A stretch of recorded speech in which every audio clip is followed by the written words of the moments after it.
sermonette today I entitled Spotting Allegory. And by that, I don't remember now who asked the question, but somebody asked me the question about when you could determine that something was allegory and not just simply the statement of what was going on at the time. And there's a distinction to be made. Not everything that is spoken to us in the Bible is basing allegory on it, but a great many things are related allegorically to other things beside the obvious thing that you're looking at. But the question is, how do we know when some scripture is allegorical? Some are not. How can we make a distinction in the scripture that we look at as to whether or not it is allegorical?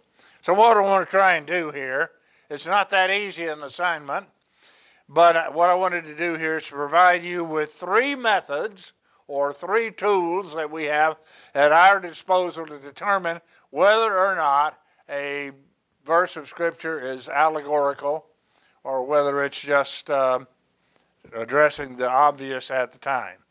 And there's some of both to be found in the Scriptures.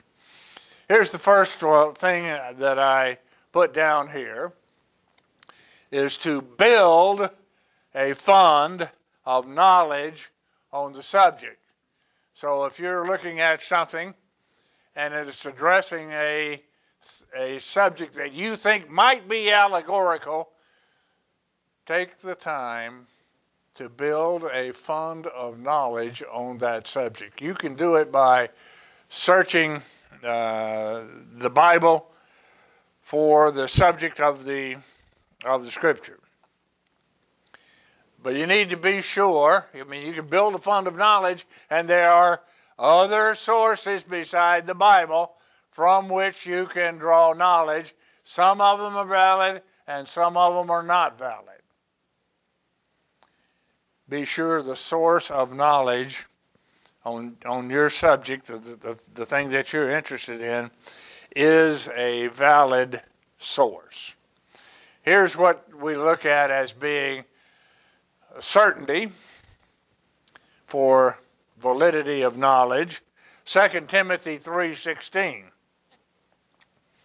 I use 3:16, I think of 3:16, and remember this scripture by the fact that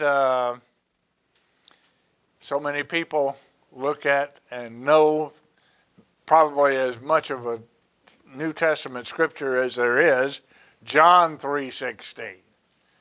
So it's the 3:16 part that I can put my finger right on this scripture.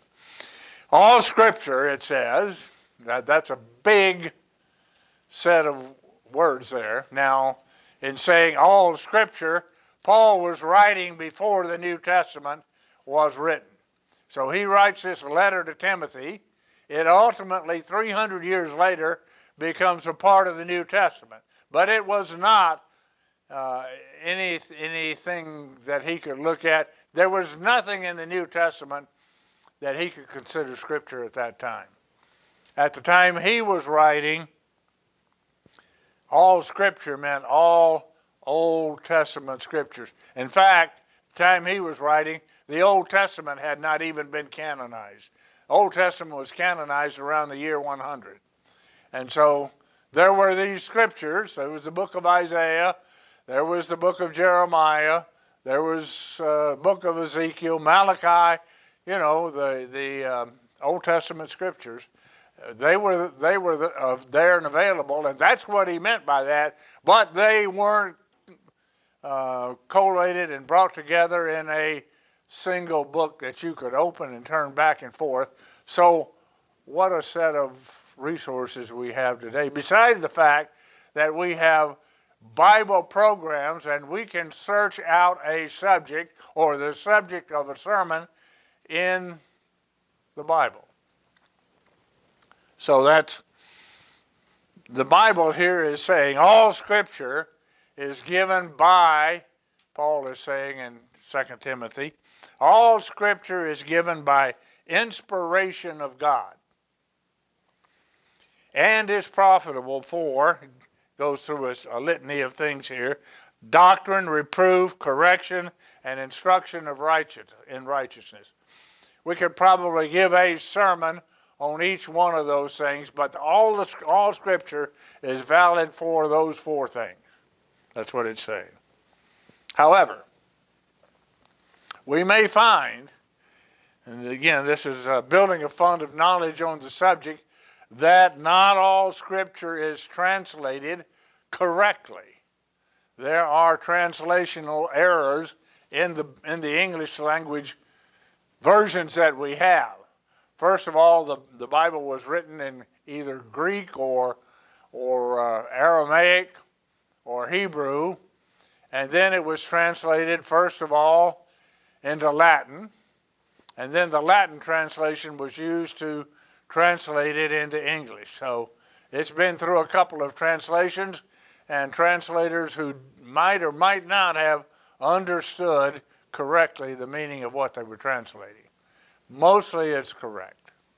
So we look at King James, it's mostly correct, but there can be problems. Here's an example. Mark chapter 16 and verse 18, a segment of Scripture that we look at and think of as being very important, because here Christ is giving his disciples a commission to go forth into all the world.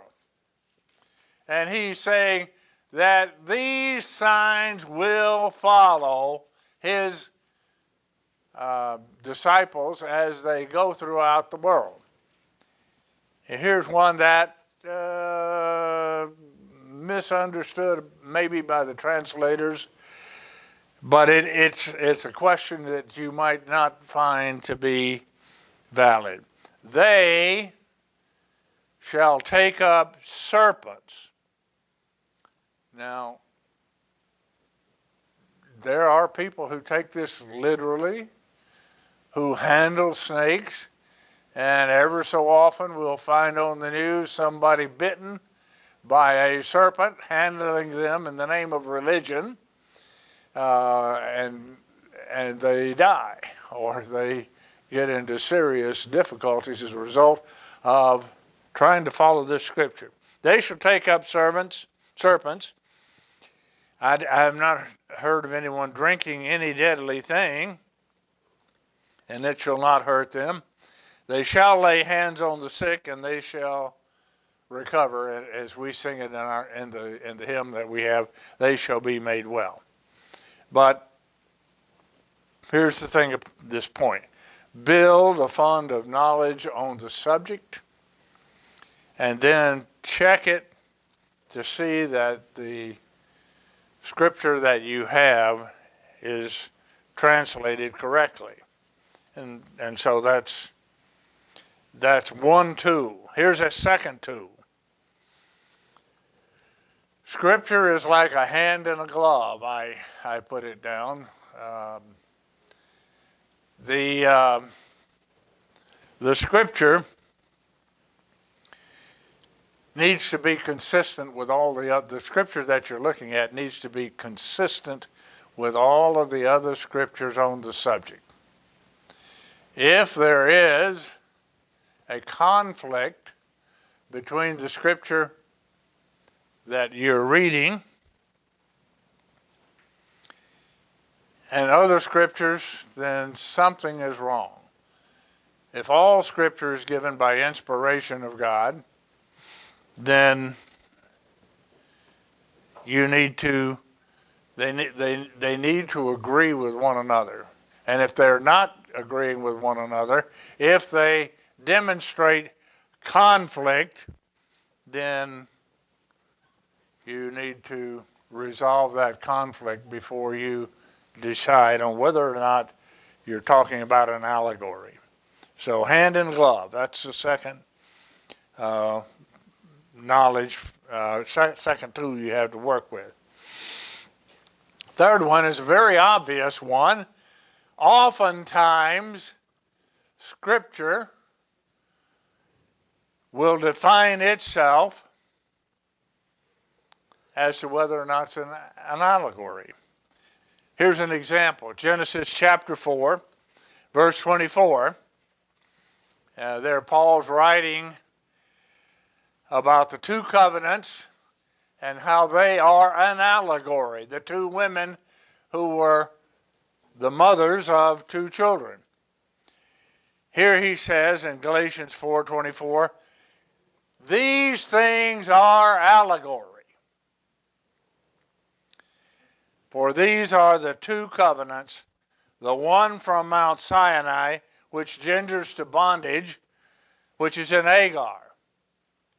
I think you'll find also that Jerusalem is defined as being an allegory, and that it says the church is, the Jerusalem is the mother of us all, which is God's church. Pharaoh is defined as well in the book of Romans as being a allegorical person reflecting on Satan the devil. Egypt being the world around us, and so on. So some of these are clearly defined as allegories, but are not so clearly identified in the Scriptures. There are other things that are not so clearly defined as allegory in the Scripture. So look for that. Look for whether or not the Scripture the Scripture surrounding it defines the thing as an allegory. If not, then you've got more of a search. Isaiah chapter 4. Isaiah chapter 28, verse 10, it says that precept must be upon precept. As we read and study and learn the Scriptures, the Scriptures must be precept upon precept. You're not going to find everything that you need to know about a subject in one spot at one time. You've got to do a little bit of work, and God leaves us the responsibility of doing that work. He broke the Bible up and put pieces here, there, and yonder through it. So you have to search in this place, that place, and the other place to build your fund of knowledge. You're not going to find it without a little bit of effort on your part. Precept must be upon precept. Line upon line, here a little and there a little. So the study of allegories is a very interesting and rewarding way to understand God and the Bible, but work is required in order to be able to do that.